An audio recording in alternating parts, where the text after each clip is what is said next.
bagi yang sudah punya akun tahun 2023 itu apakah wajib membuat akun lagi? Sepertinya di sini nanti masih sama ya dengan tahun sebelumnya.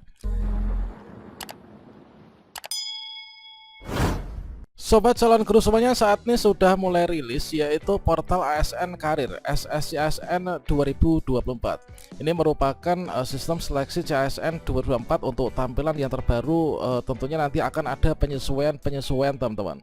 Dan di sini adalah merupakan tampilan contoh untuk nanti kita login SSCASN 2024. Nantinya kita juga akan memiliki opsi untuk login mengakses pengadaan tahun 2023 bagi teman-teman yang mungkin saja di sini masih belum tuntas ya untuk pengangkatannya. Di sini nanti kita akan mengetahui lebih lanjut untuk tahapan pengangkatan CPNS dan P3K 2024 dan kira-kira kapan pendaftaran SSCASN ini nanti akan dibuka dan kapan kita bisa membuat akun SSCASN. Silahkan simak video ini sampai selesai. Namun sebelum kita lanjutkan, perlu saya ingatkan, bagi teman-teman yang mungkin baru pertama kali menemukan channel Calon Guru ini, silakan klik tombol subscribe-nya dan aktifkan notifikasi loncengnya, sehingga jika Calon Guru menyajikan update informasi terbaru, kalian tidak akan ketinggalan informasi.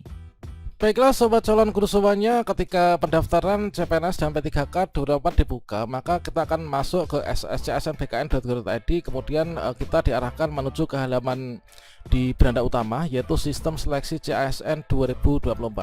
Nah, di sini ada dua tombol ya yang tentunya nanti akan kita fungsikan, yaitu untuk terlebih dahulu kita akan membuat akun SSCASN. Kemudian di sini ada tombol login atau tombol masuk ya.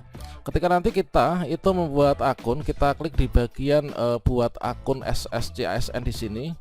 Maka sama halnya dengan seperti biasanya, yaitu di sini kita masuk ke pendaftaran akun SSCASN. Kemudian kita diminta ikuti langkah pendaftaran akun berikut ini. Kita mengisi di tahap pertama ya. Untuk pendaftaran akun SSCASN ini adalah kita langkah 1 itu tentunya pengecekan identitas. Nah, untuk pengecekan identitas di sini kita memasukkan data-data kependudukan karena nanti akan dilakukan validasi dengan data Dukcapil ya. Nah, di antaranya sini adalah ada nomor induk kependudukan, kemudian nomor kartu keluarga, kemudian nama lengkap, tempat lahir dan lain sebagainya. Nah, selanjutnya setelah kita memastikan seluruh data ini kita isi dengan benar, maka berikutnya di sini kita masukkan untuk kode captcha ya, kode captcha yang sesuai. Berikutnya nanti kita akan lanjutkan untuk melengkapi biodata. Jadi tahap pertama ini masih sama dengan tahun sebelumnya, yaitu kita pengecekan identitas. Setelah nanti ditemukan identitas kita dengan data kependudukan, maka kita diarahkan ke halaman berikutnya, yaitu melanjutkan ke pengisian biodata diri. Dan berikutnya di sini ketika kita sudah berhasil membuat akun, maka di sini untuk halaman masuk ya, halaman masuk atau halaman login, kita akan masuk ke halaman akun SSCASN kita. Setelah kita ini berhasil membuat akun. Jadi di sini untuk di bagian halaman login ya, halaman login yaitu sistem seleksi calon aparatur sipil negara tahun 2024. Dan di sini seluruh pelamar ini wajib buat akun ya. Jadi bagi teman-teman yang mungkin bertanya-tanya, bagi yang sudah punya akun tahun 2023 itu apakah wajib membuat akun lagi? Sepertinya di sini nanti masih sama ya dengan tahun sebelumnya, yaitu seluruh calon pelamar ini wajib membuat akun SSCASN. Nah, ini jadi ketika kita akan login, ini adalah login setelah kita membuat akun 2024 ya. Nah, ini kemudian di sini ada opsi juga teman-teman, yaitu ini adalah aplikasi. Kita login di atas ini, login SSCASN 2024. Ini adalah aplikasi SSCASN pendaftaran tahun 2024. Nah, teman-teman untuk mengakses pengadaan tahun 2023 silakan klik link di sini. Nah, klik link di sini kita nanti akan diarahkan menuju ke SSCASN 2023. Inilah untuk tampilan halaman login di SSCASN teman-teman. Kalau misalkan kita ingin buat akun ya kita klik di sini, yaitu buat akun ini ya.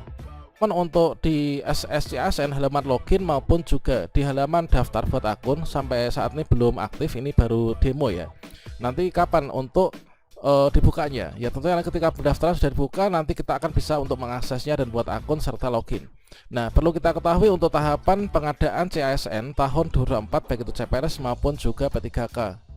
Jadi untuk saat ini kalau misalkan kita melihat pada alur perencanaan kebutuhan tahun 2024 ya.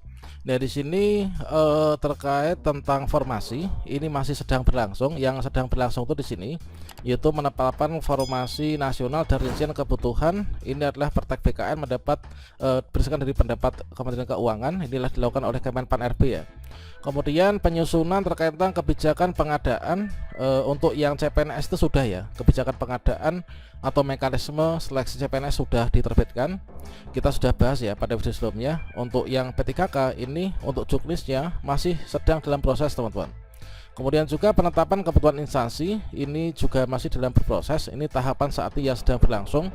Nah, ketika ini nanti sudah kelar, maka untuk seleksi CASN dibuka, maka nanti kita akan bisa nih untuk membuat akun dan juga login ke akun SSCASN.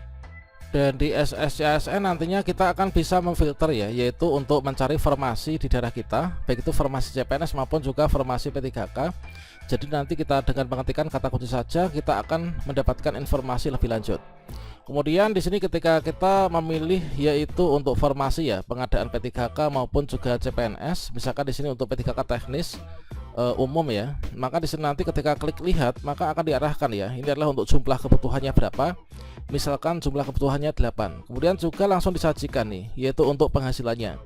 Penghasilannya itulah untuk ahli pertama Pranata Komputer. Ini adalah penghasilannya antara 8.101.650 sampai 11.403.380. Kemudian akan ada yaitu website instansi, kemudian call center dan lain sebagainya. Nah, di sini terkait juga tentang kualifikasi pendidikan nanti juga akan disajikan ya.